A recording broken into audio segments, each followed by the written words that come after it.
Les vraies voix Sud Radio, 17h-19h, Judith Belair. Eh bien, bonsoir à toutes et à tous. Bienvenue dans Les vraies voix de Sud Radio. On passe un petit bout du nouvel ensemble ce soir avec des sujets d'actu qui vous concernent évidemment.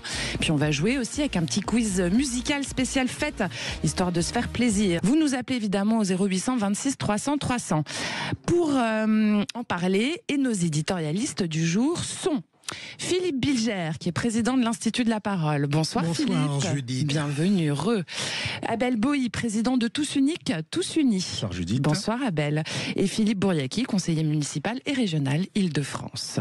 Bonsoir Judith. Bonsoir. Alors, on part au standard, 0800 26 300 300. Et nous accueillons Eric. Bonjour Eric. Oui, bonjour, vous m'entendez ? On vous entend, Eric. Alors vous avez un coup de gueule à passer, Eric, sur la liberté d'expression. On vous écoute.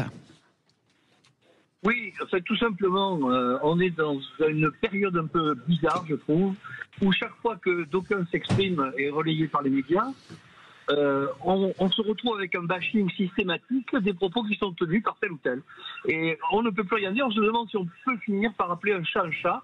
Et c'est assez triste parce que on perd, je pense, une certaine forme d'intensité. Je ne parle pas de propos qui peuvent être racistes, au contraire, mais je pense que dans la manière de s'exprimer, on est obligé de se contenir systématiquement. C'est le sentiment qui est le mien aujourd'hui, à monsieur de 68 ans. On vous a bien entendu, Eric. Philippe Bilger, est-ce que... Je crois qu'Eric a raison.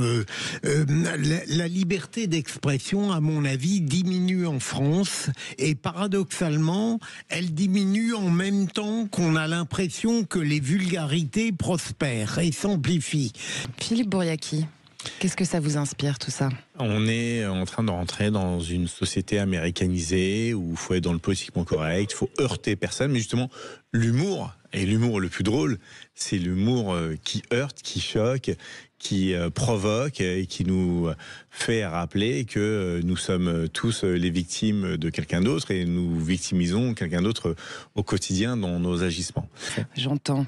Abel Boï, qu'est-ce que vous en pensez ? Finalement, la liberté d'expression, elle diminue effectivement sur certains points, mais elle augmente aussi sur d'autres. Voilà, c'est exactement ce que j'allais dire. On est dans une sorte d'hypocrisie. C'est vrai que lorsque l'on parle de la place médiatique, lorsque l'on prend la parole, on doit faire attention à ne pas être traité de 4 choses. Sexiste, raciste, homophobe, antisémite.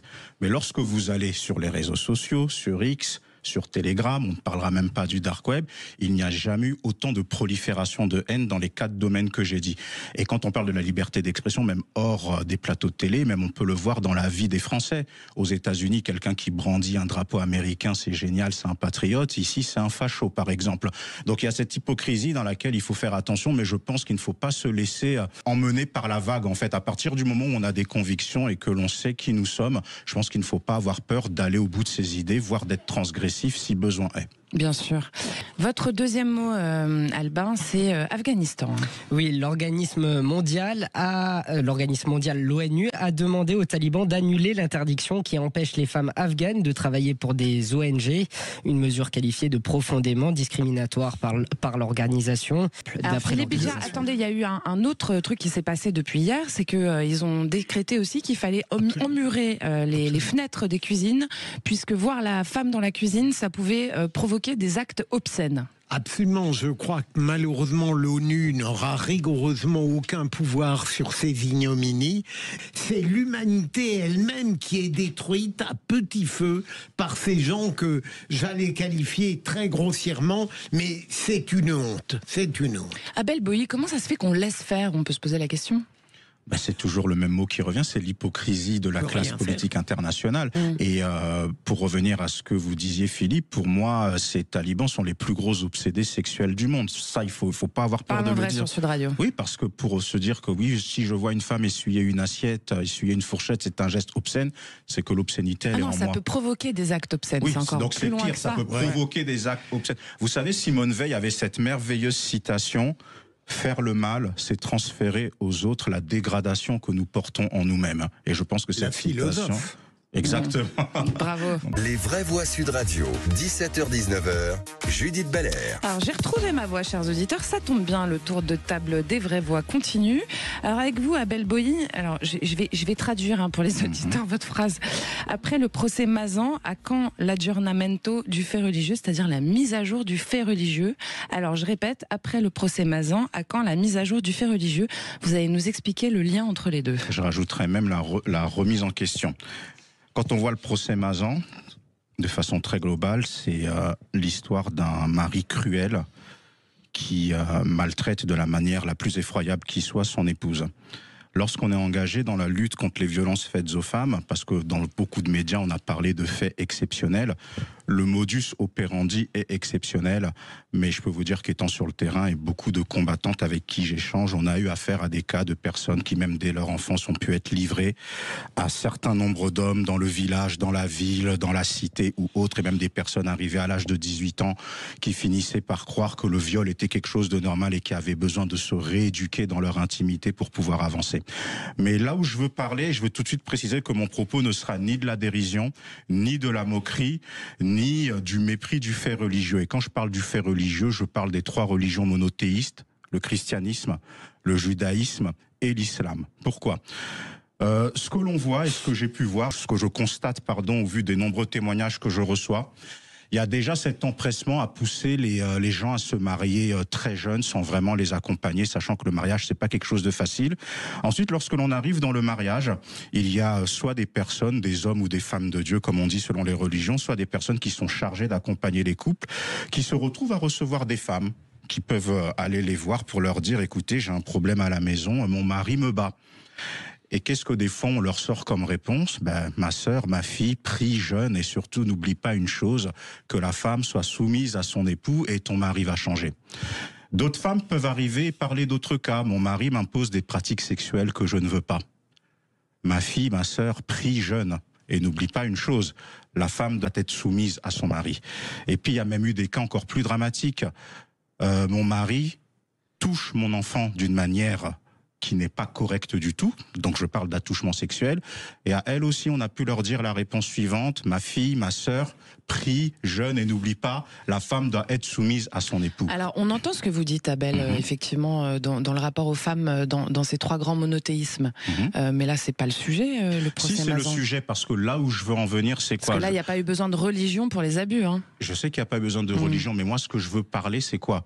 Je veux parler sur les 3 sujets, sur celui du viol conjugal, qui est une notion qui n'apparaît que trop peu dans le fait religieux.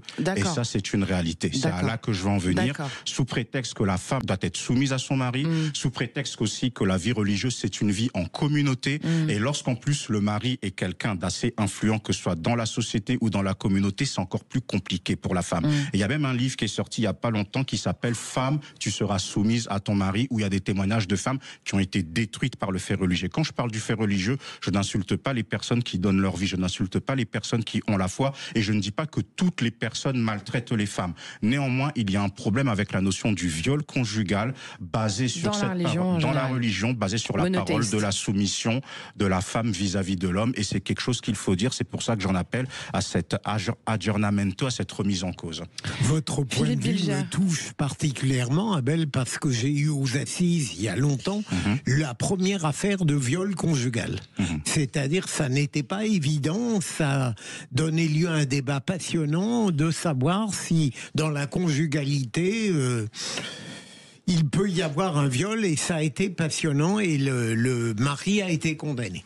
Donc que des gens dénaturent pour leur propre intérêt, qui sont consolidés par d'autres hommes qui veulent pas perdre ce privilège et ce pouvoir, parce que s'ils le perdent, ils ne sont plus rien, ils n'existent plus, oui, c'est possible. Mais moi, je vais avoir une pensée pour tous nos compatriotes de confession juive, musulmane et chrétienne, bouddhistes, shintoïstes, toutes les religions qui peuvent être heurtées par ça. C'est ce que j'ai dit hier, il y a une histoire d'éducation. Comprendre que la femme était l'égale de l'homme et elle pouvait jouer à n'importe quel joueur. Je vais redire que je réitère mon propos, qui n'est pas un fait isolé, et je veux donner comme exemple, quand il y a eu le scandale de tous ces enfants qui ont été abusés sexuellement dans le cadre de l'Église catholique, qu'ont répondu certains prêtres ? Que le secret du confessionnal est au-dessus des lois de la République. Et il y a Bien dû sûr. avoir une explosion de scandales pour que l'aggiornamento se fasse.